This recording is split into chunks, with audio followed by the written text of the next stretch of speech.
প্রায় 10,000 অটোরিকশা দাপিয়ে বেড়াচ্ছে ভোলার সড়কে। এতে তীব্র যানজট সৃষ্টি হচ্ছে।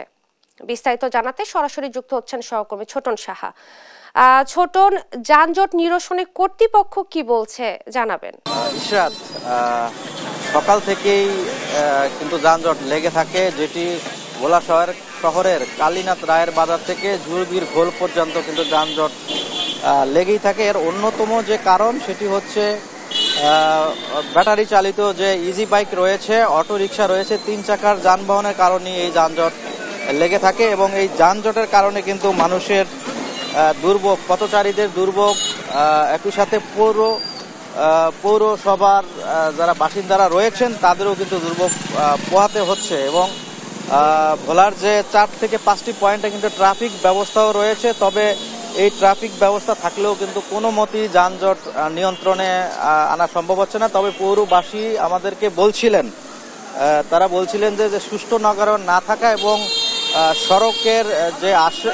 সড়কে যে অবৈধ স্থাপনাগুলো রয়েছে এবং একই সাথে এই সমস্ত অবৈধ স্থাপনা থাকার কারণে যানজট আরও বেশি এবং একই সাথে যত্রতত্র কিন্তু এই যে অটোরিকশা রয়েছে সেগুলো রাখা হয়। তো এ কারণে কিন্তু যানজটের তীব্রতা বাড়ছে। আমরা ট্রাফিক বিভাগের সাথে কথা বলেছি, তারা আমাদেরকে বলছিলেন এই যানজট নিয়ন্ত্রণে তারা কিন্তু ব্যবস্থা গ্রহণ করছেন এবং ট্রাফিক পুলিশ এটি যাতে নিয়ন্ত্রণ করা যায় এবং সড়কে শৃঙ্খলা ফিরিয়ে আনা যায় সে লক্ষ্যে তারা কাজ করছে।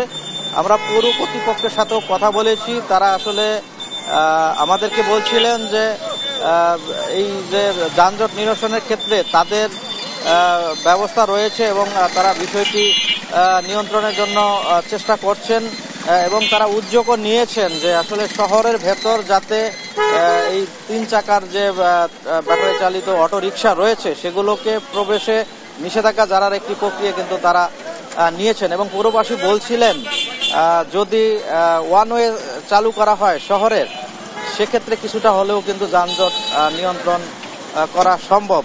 তো এ ছিল আমার কাছে ভোলার যানজট পরিস্থিতি নিয়ে সর্বশেষ তথ্য।